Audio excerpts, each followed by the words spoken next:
On September 19th, 1961, Barney and Betty Hill were driving home through the White Mountains of New Hampshire. After a relaxing vacation, Betty had Barney stop the car when she saw a weird light in the sky. The last thing they remembered was seeing an odd-shaped craft and driving off before realizing they drove 35 miles south. When they went home, they noticed a lot of weird things, and what followed them was years of debate over whether it was real or just a made-up story. Hello, if you are new here, I discuss true crime, paranormal phenomena, cults, and history. Please like and subscribe. Hype the video. You can also tip me on Ko-fi so eventually I can do this full time. This is Freaky Friday, where I discuss cults, history, paranormal, and all things dark and morbid. Today I am covering my first UFO abduction case, and I appreciate any useful feedback, but don't be a dick. It is helpful to absolutely no one. Today's case takes place in New Hampshire, near Lincoln and Lancaster. Today I am discussing the abduction of Barney and Betty Hill. Eunice Elizabeth Barrett, who went by Betty, was born on June 22nd, 1919 in Newtown, New Hampshire. I had to really search for her family history, but I found out that she was born to Raymond H. and Florence Barrett. Betty was the oldest of 5 children. The Barretts raised their children on a chicken farm in Kingston, New Hampshire. In 1937, Betty graduated from the Sanborn Seminary, a boarding school that remained in operation until 1966. The town of Kingston bought the school and converted it to a traditional high school. In 1958, Betty graduated from the University of New Hampshire, attaining a degree in social sciences. She worked as a social worker for child welfare and aided foster parents in the adoptive process. Soon after, she met the second main person in this story, Barney. She was previously married to Robert Stewart from 1939 to an unknown date. Since she married Barney in the 1960s, I'm assuming she divorced Robert by the time she graduated. They had 3 children named Rosemary, Constance, Jean, and Kenneth James. On July 20th, 1922, Barney Hill, who was born in Newport News, Virginia, being the youngest of 4 children, he enlisted in the United States Army during World War II, but was discharged after serving his term. He attended Temple University in Philadelphia, Pennsylvania. Barney married a woman named Ruby, but the marriage did not last very long. Although short, the couple had 1 son together. He worked as a postal worker in Boston, Massachusetts. On May 12, 1960, Betty married Barney. The couple received a lot of scrutiny because Betty was a white woman and Barney was a black man. During this time, interracial relationships were uncommon and often criticized. Although Betty and Barney dealt with dirty looks and rude comments from ignorant people, they remained stable and confident in their relationship. Shortly after marrying, they moved to Portsmouth, New Hampshire. Barney would continue to work as a postal worker in Boston, an hour away from Portsmouth, commuting to work every day. The couple were members of the NAACP, the National Association for the Advancement of Colored People, because of them being a happy interracial couple. Barney participated in the Civil Rights Commission, eventually receiving recognition for his work. The governor of New Hampshire presented Barney with an award for his outstanding work in the community. In 1963, the administration of Lyndon B. Johnson invited him to Lyndon's presidential inauguration. Barney gave a speech after being recognized for his work in the New England community. On September 19th, 1961, the couple was traveling from vacation in Montreal, Canada, and Niagara Falls, New York, to Portsmouth.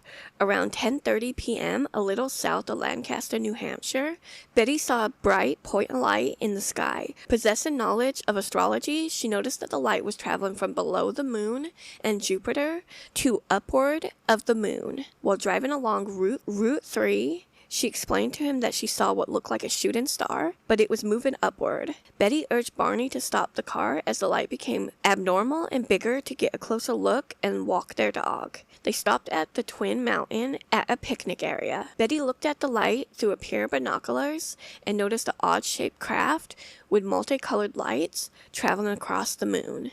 Betty wondered if the object was a flying saucer because her sister had described the object she saw, assuming it was one. At first, Barney thought she was wrong and it was a commercial plane. He soon changed his mind because the object changed direction towards him. The couple got back into their vehicle, driving on an isolated road in Franconia Notch. They drove slowly, observing the object as it became closer. The craft passed a signal tower and restaurant on the top of Cannon Mountain and exited out of the Old Man of the Mountain. The Old Man of the Mountain is a cliff ledge resembling a stone face. Betty later testified that the craft measured 1.5 times longer than the granite cliff profile and was rotating. The couple observed the silent craft moving erratically back and forth in the sky. The object descended towards their vehicle fast about a mile south of Indian Head. This caused Barney to stop the car in the middle of the highway. The craft hovered 80 to 100 feet above their vehicle, covering the entire view of the windshield, resembling a giant pancake, according to Barney. Barney exited the vehicle, carrying his pistol at his side and walking towards the craft. After looking through the binoculars, Barney allegedly saw 8 to 11 humanoid figures who were wearing black, glossy uniforms and black caps. They seemed to be looking at him through the craft's window. All but one figure walked in unison to a panel on the rear wall of the hallway. The panel was enclosed in the front of the craft. The figure did not move and continued to look at Barney through the window. It telepathically told him to stay where you are and keep looking. All of a sudden, bat-like wings with red flashing lights emerged from the sides of the craft, then saw a long structure come out from the bottom of the craft. The craft approached 50 to 80 feet above Barney and 300 feet away from him. He got the feeling that they wanted him to board the craft. A lot of people assume the figures communicated directions to board because he freaks out, understandably, and tells Betty they got to go. He drives as fast as he can to get away from the craft. However, Betty seems to be interested in the figures and kept sticking her head out of the window. As soon as her gaze met the craft, she hears rhythmic beating, and they began to feel a tingling sensation through their bodies, which could be frequency from the craft. They snap back to reality and realize that they traveled 35 miles south. They have no memory of driving there or what happened the 2 hours prior to driving on the road. Around 5 a.m. the next morning, Betty and Barney arrived home. This is when the couple started to have strange occurrences. Barney suddenly felt ill with no explanation. Betty had a weird urge to leave their luggage near the back door instead of the main house.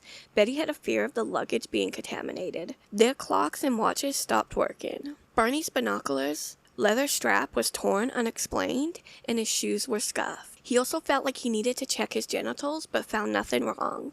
They both took long showers to clean off any possible contamination. They tried to piece together the timeline of events by talking about what they saw. Betty fell asleep for a few hours. Then she woke up and placed the clothes and her shoes that she wore in the closet. She noticed a tear at the hem, zipper, and lining of the dress. Later, when retrieving the items, Betty noticed a pink powder.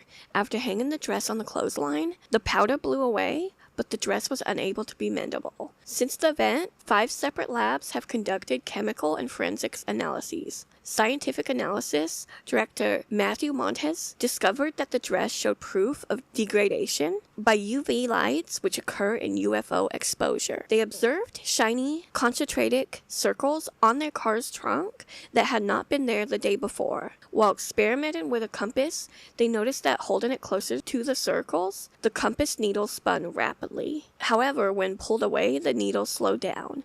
The interesting thing about this is the frequency they heard sounded as if it was coming from the trunk. The circles were by the trunk. That afternoon, Betty decided to call her sister because, like I said before, she thought she saw a UFO before. Her sister told her that she should call the local Air Force base. Therefore, she called them about the sighting. The next day, Betty received a phone call from Major Paul Henderson to take her statement. Betty left out the figures because she did not want to sound crazy or their story to get ignored. She described the craft looking flat like a pancake. Paul informed her that the Air Force Base radar picked up the craft at 2:14 a.m. that morning. Barney disapproved of Betty reporting the incident because of fear of ridicule and being called crazy by the Air Force. For the next few days, Paul worked on the report for the couple's encounter. On September 26, 4 days later, he filed his report. They mistaken Jupiter or some optical illusion. The report was dismissed due to lack of data. Betty spent the next few weeks researching UFOs, including reading NICAP investigator Donald Cahoe's Flying Saucers Are Real. I think that this is an interesting subject. A lot of people hear UFOs and think spaceships and quickly dismiss the topic. UFOs stand for unidentified flying objects, which means any object in the sky unknown and unable to specify origins. On September 26th, Betty wrote a letter to Donald describing all of the events, including the humanoid figures. She expressed a desire to try hypnosis to remember the fragmented memories. The letter was then transferred to Boston astronomer Walter M. Webb. On October 21st, Barney met up with Walter and told him everything he remembered. He also told him he felt like he had a mental barrier blocking out some memories. He concluded that their version of the event was truthful, but included some inconsistencies due to normal human error. 10 days later, Betty experienced nightmares of the figures abducting them and conducting experiments. These dreams occurred for 5 days, then went away. They were vivid and hung around during the day.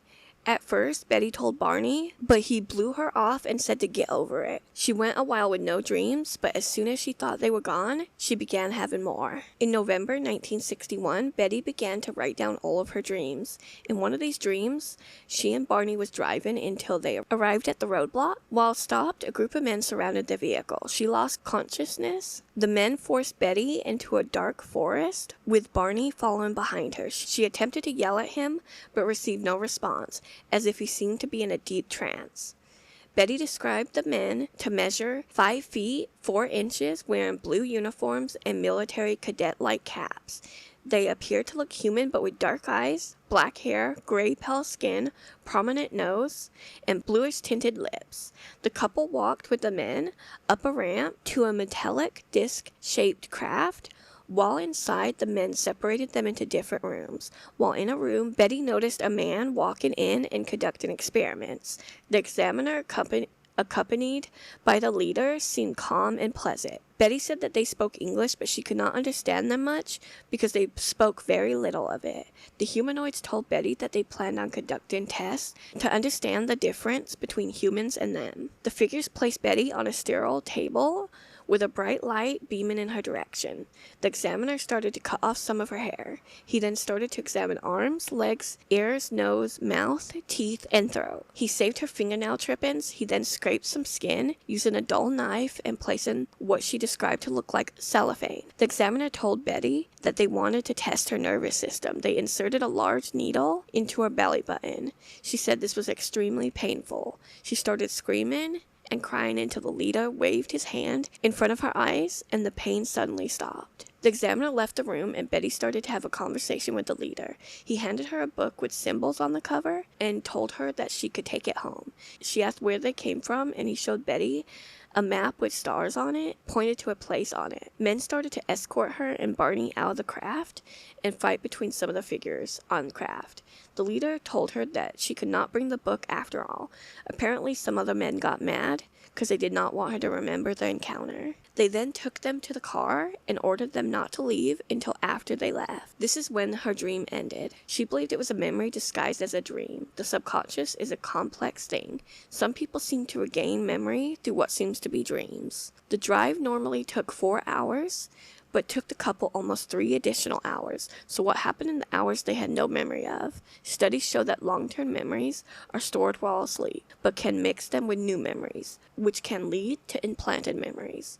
For this case, I think her dream may include a mixture of repressed memories and fantasy. As they described seeing a fiery orb, saying that they thought it was the moon setting, and the investigators said that there was no way because it set hours before. They suggested they go through hypnosis.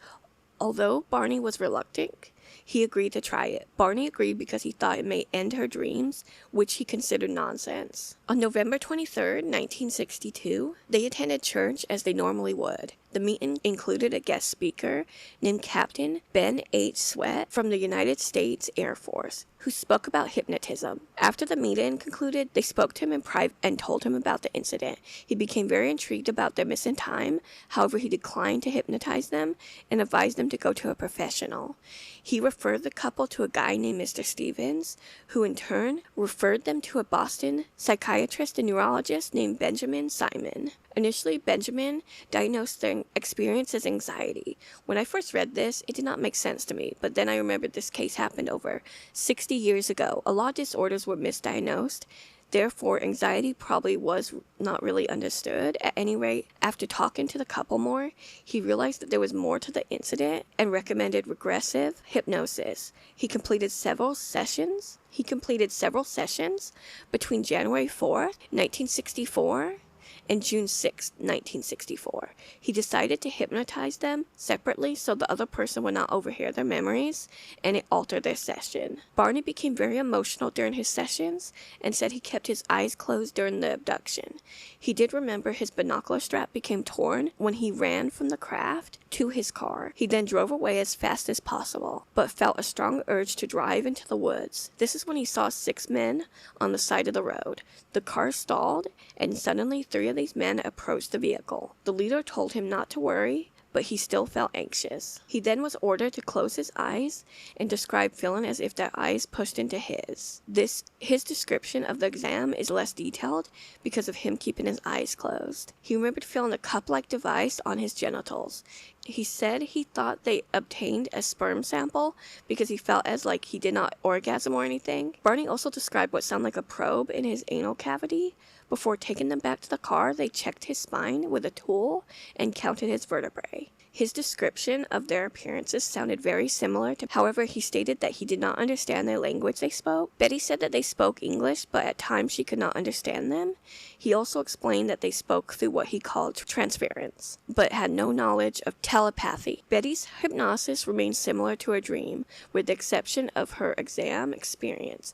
Before, it seemed like she was accepting of the experience and intrigued. While going through hypnosis, she cried and screamed like they tortured her. It seemed worse than Barney's experience. Their memories seemed pretty consistent with each other. After the hypnosis, Benjamin asked Betty to draw a star map. She described it as a 3-dimensional hologram with a lot of stars on it. This consisted of 12 prominent stars connected by solid lines and 3 smaller ones in the shape of a triangle with dashed lines. The solid lines were trade routes, and the dashed lines were less traveled routes. Benjamin concluded that the couple suffered from a singular psychological inebriation. This basically meant that they shared this false experience fueled by Betty's fantasies. He wrote about this in the journal Psychiatric Opinion. No one could make sense of the star map until Marjorie Fish, an elementary school teacher who was interested in astronomy, realized it matched the double star system Zeta Reticuli, located 39 light years from Earth. Zeta Reticuli is believed to be an alien civilization. She sent her theory to Walter Webb, and after agreeing, he sent the information to Terence Dickinson, editor of the magazine Astronomy. However, he thought it was randomly pointy that just happened to match the star map. But he, however, did allow a debate about UFOs, the first in the magazine's history. Betty and Barney went back to their normal life. They would discuss UFOs to close friends and people if they asked, but never sought out media attention. On October 1965, journalist John H. Luttrell wrote a piece on their story which made it to the front page. This gave them international attention. In 1966, after receiving permission from the Hills and Benjamin, John H. Fuller released a book called Interrupted Journey. The book is where Marjorie was able to compare the star map to Zeta Reticuli. On February 25th, 1969, Barney died of cerebral hemorrhage. Betty continued to tell their story and be an activist. She later died on October 17th, 2004 of lung cancer. In 2007, Kathleen Martin Betty's niece wrote a book about the abduction with scientist Stanton T. Friedman. Although the couple had a lot of supporters, they also had a lot of non-believers. In the area where they allegedly were abducted from, resident Jim McDonald said that what they saw as a craft was actually an aircraft warning light on Cannon Mountain. He explained the light appears and disappears the same time they supposedly saw the craft. A common explanation for the misconception: sleep deprivation. Also, Martin Kottmeyer wrote an article in 1990 called Entirely Unpredisposed. He suggested that the couple could have been influenced by the TV series Outer Limits. An episode portrayed aliens in the same way that Barney described them in his sessions, which appeared before his first sessions. Betty refuted the claims and stated that she had never even heard of the show. In 1953, the movie Invaders from Mars also had similar features to their story. Now time for my final thoughts. I usually remain kind of on the skeptical side of UFO abduction stories. It's not that I don't believe in aliens. I truly believe there's life on other planets and possibly other galaxies. Space is so large and undiscovered, therefore there is no way of knowing what is out there. I do lean towards believing this one. Sure, there are similarities in movies, but fiction often comes from real life. What if the creators seen something similar or heard about it from somewhere? Also, for the sleep deprivation, I don't really believe this. If they were that tired, they probably would have slept longer than 3 hours. I feel like they had more to lose than gain by lying. They were a multi-race couple who people would quickly dismiss and call crazy. Overall, I think the descriptions of what they possibly went through sound completely terrifying, and I hope I never experience what they did. But I believe that most of it is true, but some might be over-exaggerated. I want to know your opinion, but please be respectful. If you're a judgmental dick, you'll be removed and blocked. Subscribe and like. If you have any future cases you'd like me to cover, please request a case using my form in the description box. Join me next time on Serial Killer Sunday when I discuss the serial killer out of Chicago, Illinois. Until next time, stay curious, cautious, and safe. Okay, bye.